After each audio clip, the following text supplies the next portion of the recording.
So, that close colleague who stayed behind with you? What's he been up to recently? Don't know, don't care. I get more normal human interaction from hanging out with Bosco too than him. Although, now you mention it, he hasn't bothered me in a while. I wonder if... If he's disappeared without a trace, it's the biggest gift he ever gave to the world. But I somehow doubt that's what's going on. He won't lie low forever. So we'd better stay on guard.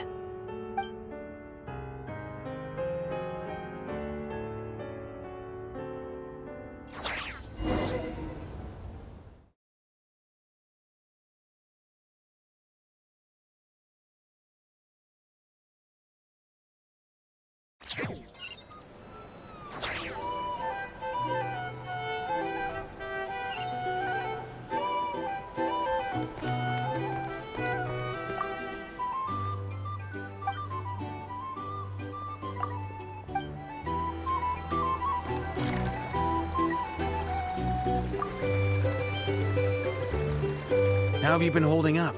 Any adverse reactions?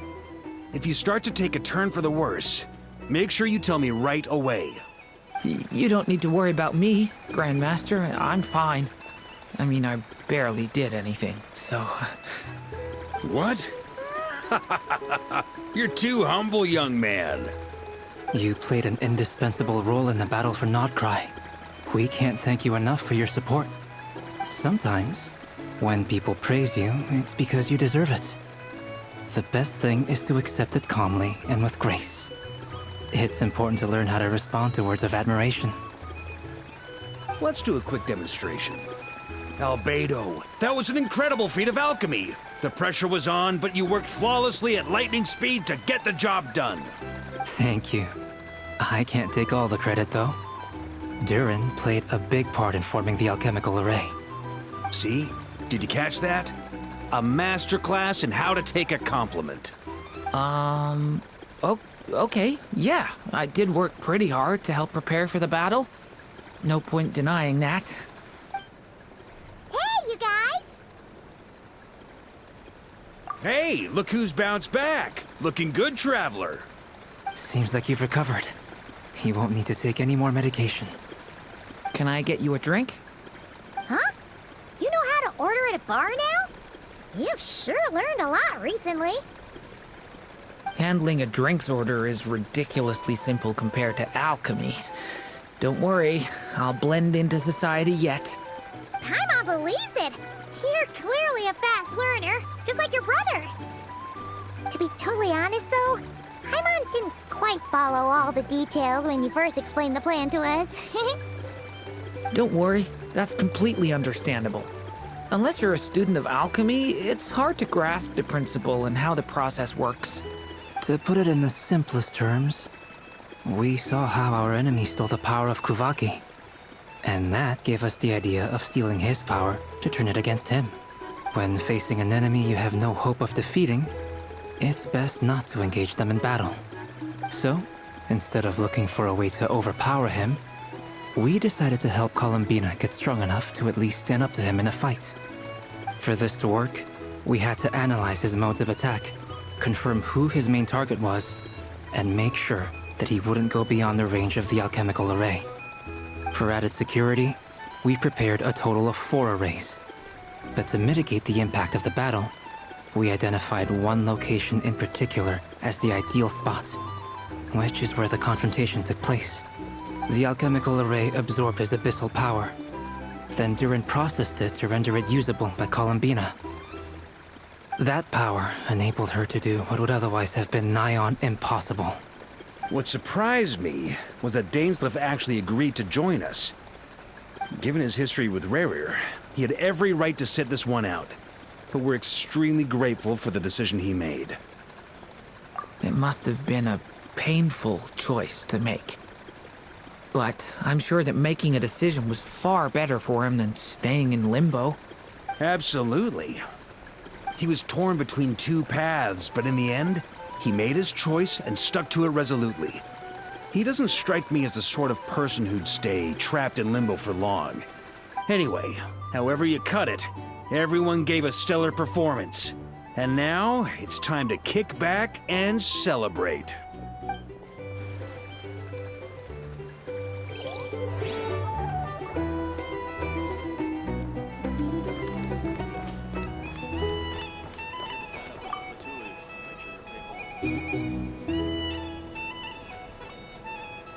Ah, Lord Sangamabe.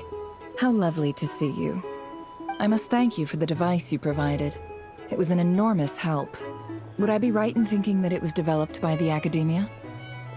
Why come and ask me when you clearly know already? I mostly came to thank you. That's more like it. A little gratitude goes a long way with Lord Sangamabe. Play your cards right, and you might even stand a chance of becoming my long-term supplier. The chance to work with such a kind and charitable investor as yourself would be a great honor for the Curatorium. Huh? Charitable? Who said anything about charity? First time hearing about it. Let's see. The first plot of land you purchased in Nodcry, your desert interests, and... Stop! What do you think you're doing? Exposing my investment history! It's nothing to hide from. They're all perfectly legitimate investments.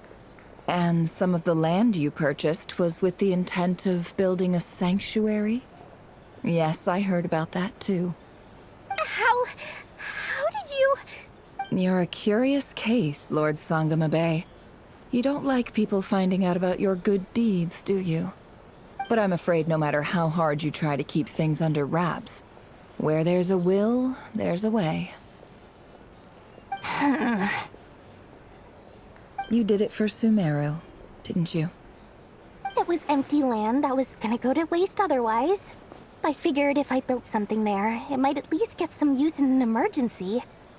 Disasters are capricious things. They strike without any warning.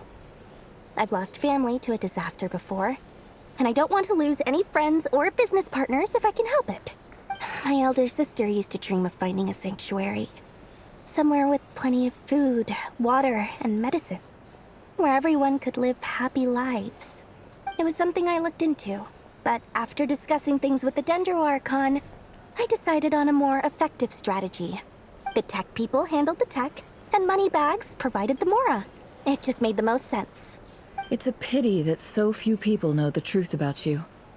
Everyone says that you view everything in terms of Mora, and all you care about is growing your own wealth. So, what's the problem with that? Everyone wants to be rich. It's human nature. So yes, I love Mora, and it's nothing to be ashamed of. But surely you have dreams of your own beyond just making Mora. You don't get it, do you? My dream is to invest in other people's dreams. And, you know, make a nice little slice for myself along the way. Just thinking about it makes me happy.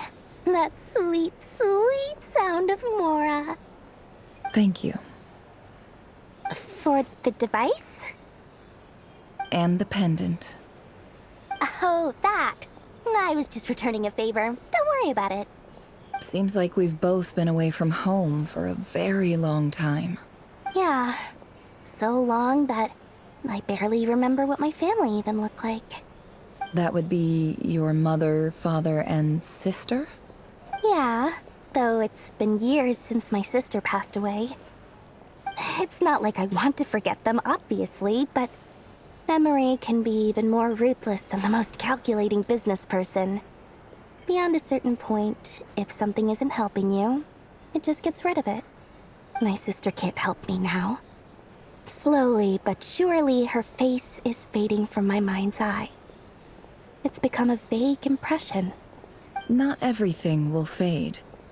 When loved ones pass away, the beautiful memories are the ones that last the longest. Yeah, that's true. If you ask me, that's the one silver lining in all of it. Well, that, plus, I'm sure that life is much better now than it was back then. Oh, absolutely. I have tons of Mora, a big beautiful house, business is booming, and I'm as happy as can be. You've got a lot going for you too. Boss of the Curatorium of Secrets? I'm sure there's plenty of Mora to be made in that line of work. I appreciate the vote of confidence.